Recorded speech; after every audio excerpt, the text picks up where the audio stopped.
I realized assembling everything here for this video that I have a bit of a problem. I like nice things. It's not about snobbery or consumerism, but if I'm interested in something, I really do a deep dive. I seek out the best of something. And it's really true that once you know what the best can be, it's very hard to lower your standards. Now, there are many things in life that I really don't care about at all, but I'm kind of a all or nothing personality in that the hobbies and the things that interest me, I go very deeply into. And smell and fragrance is one of those, and that extends a bit to candles. So here is the often requested candle video. I'm gonna try to talk through all the candles I've tried, give my review and impressions, and so on. We'll start with maybe the most visually striking one, and I did do a video of this. This is Rick Owens' collaboration with Aesop. I freely admit I bought it mostly for the vessel, and I still haven't used it up, but I should try to so I can use the vessel for something else. It's a strong, heavy, smoky patchouli. It's actually a little bit of a challenging fragrance if you don't like patchouli, but it doesn't matter so much because it was a limited edition and it's long gone. So that's all I'll say about that. Frederic Malle being my favorite brand. I don't actually have any empty vessels here, but I'll briefly mention my experience. I do still think Frederic Malle's candles are some of my favorite smelling of all, but unfortunately their performance is on and off. I somewhat think it might be due to, it seems like they don't produce a lot every year, as several stores will run out of stock for long periods of time.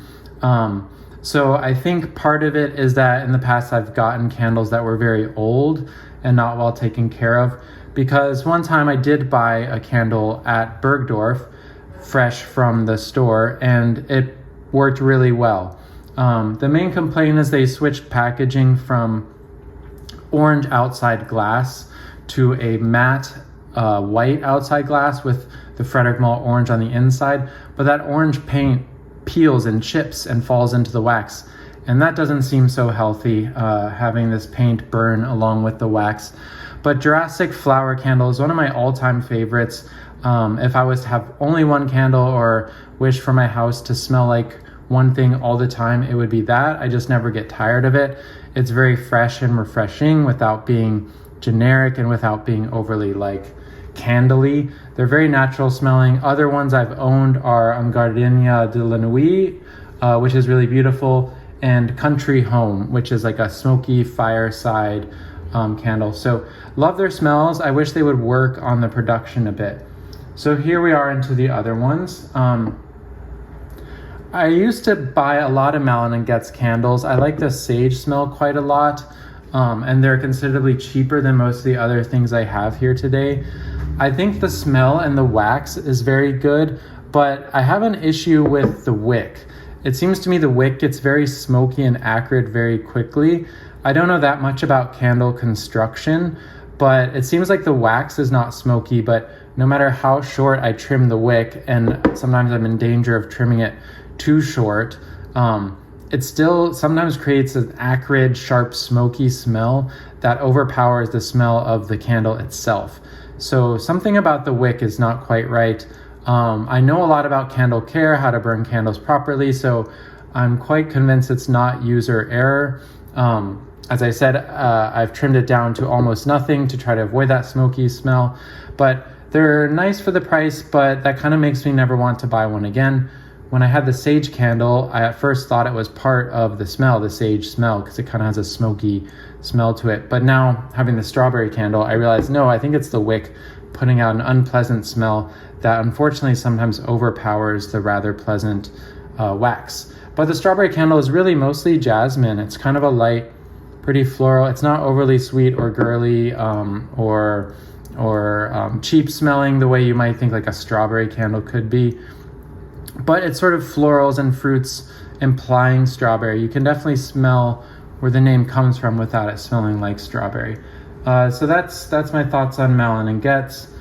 Another kind of outlier lease, I got this because it was free from Lucky Scent during like a wintertime promotion. This candle is actually fantastic. It smells good. It smells unique. Had one of the better performing, like even burning, not too smoky.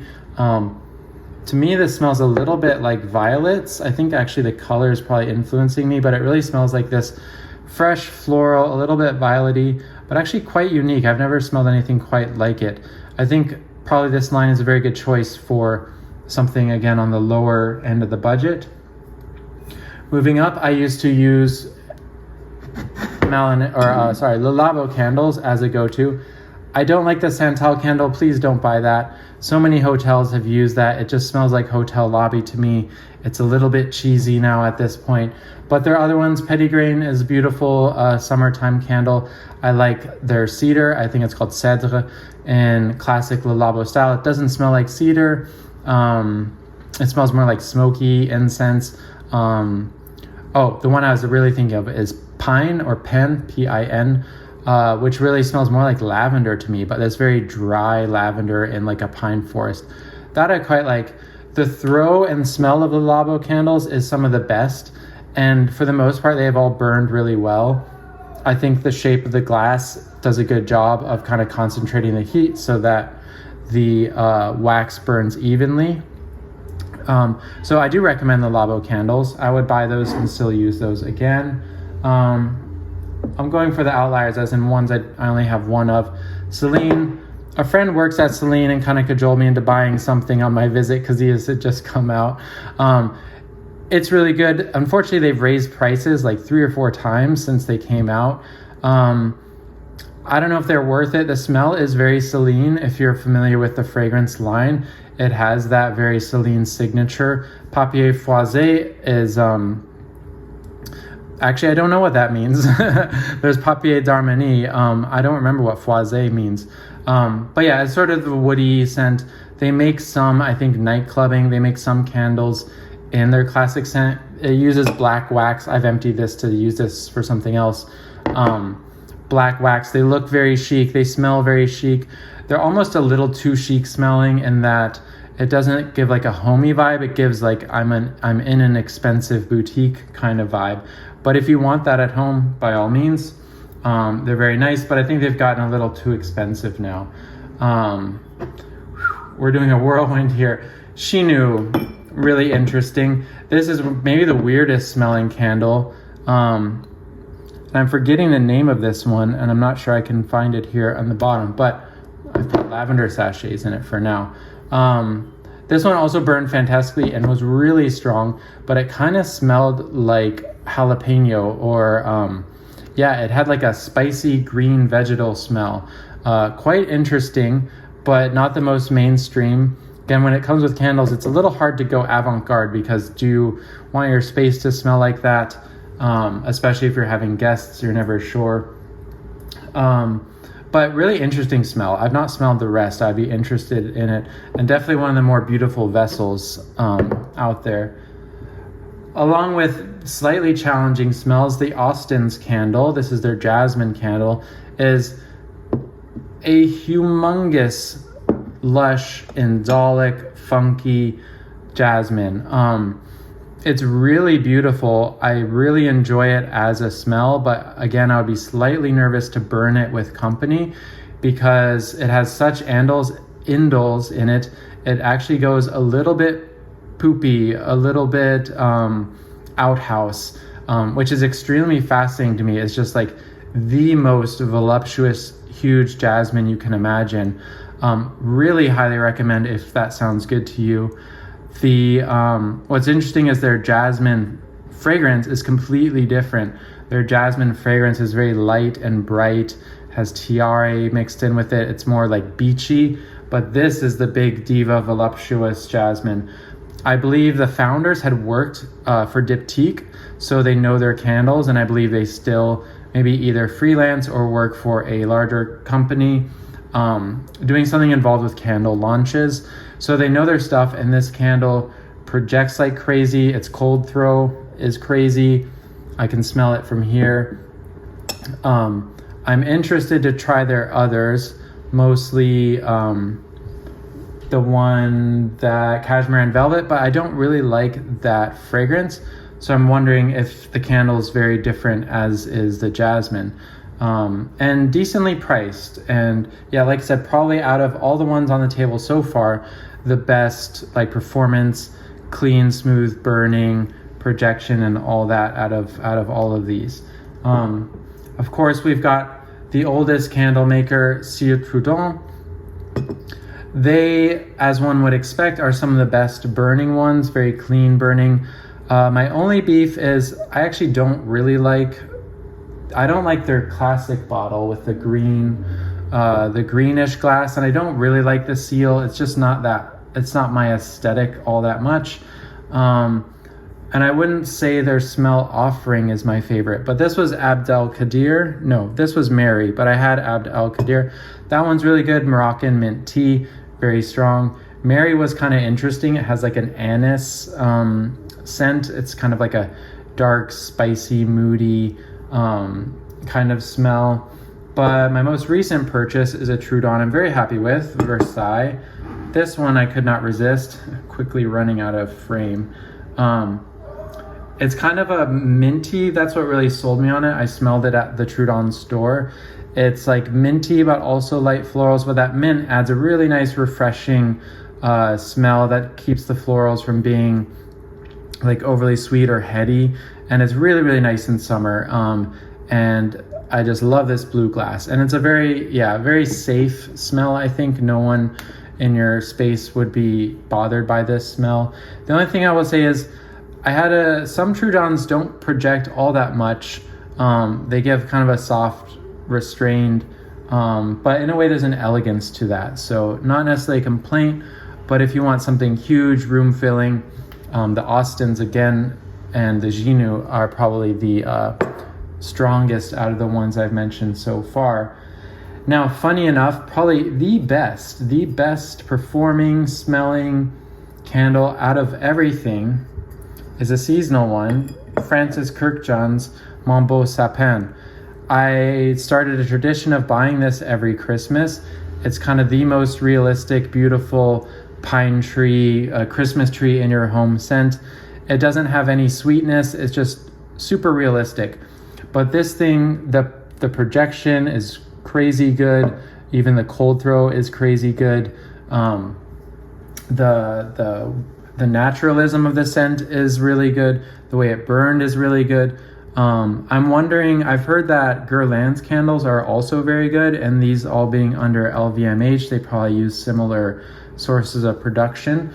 I've smelled some other of the like regular series of Francis's candles, and I don't like them so much, but who knows, maybe I need to burn them to get the sense. But I wasn't a big fan when I smelled through the other ones in the line.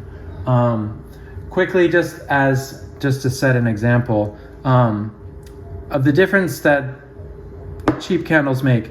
This was free for attending an event by Ralph Lauren. And this is probably the crappiest candle I've ever had. Despite all my best efforts, wrapping in foil, doing everything I can, it's tunneled like crazy.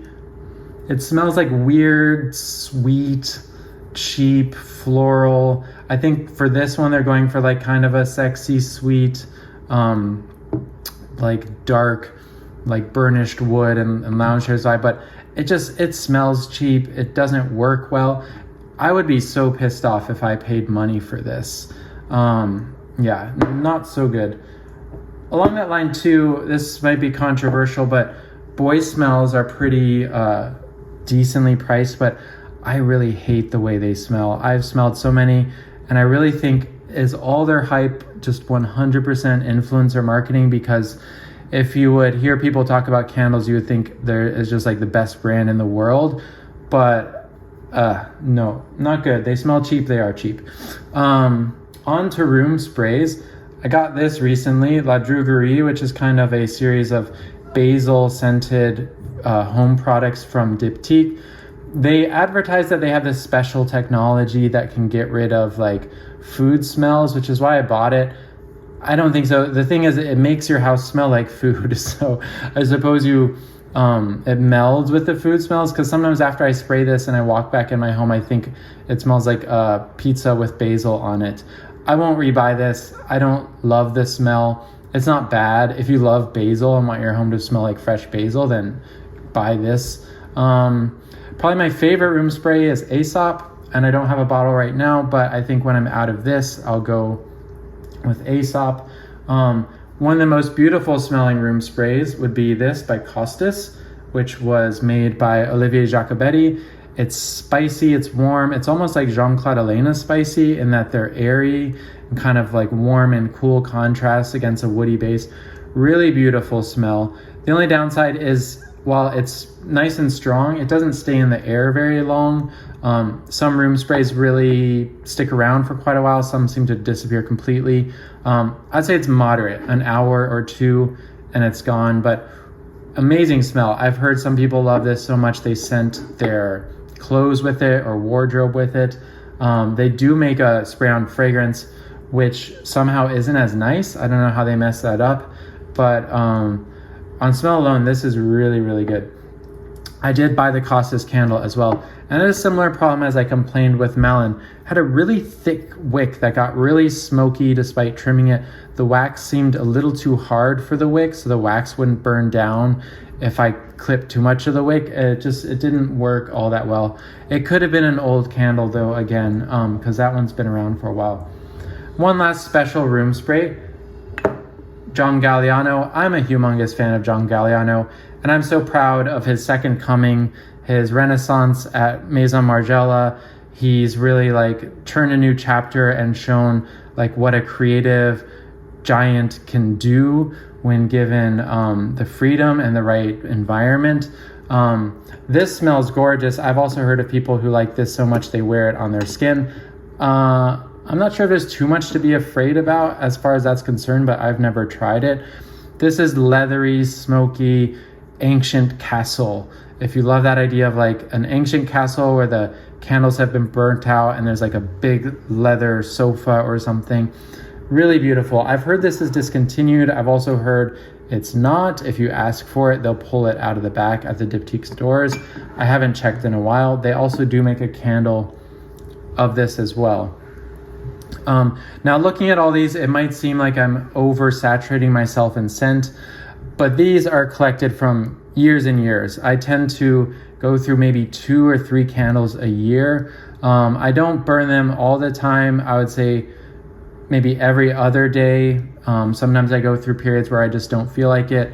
I aerate my house, and I'm not constantly using room sprays. It's just for a little refresher. So I'm not like burning candles every day, all day. These last me quite a while. So that's my candle and room spray collection and reviews. I think at this point, if I'm going to keep buying a certain brand, it's probably actually going to be Cire Trudon, just because they're solid. You know they're going to burn well. They're going to smell good. You kind of can't beat the history and specialty knowledge. If I was to say one that like a fragrance aficionado must smell, the Ostens for sure. Amazing smelling candle. So that's all for now. Let me know if you burn candles and what some of your favorites are.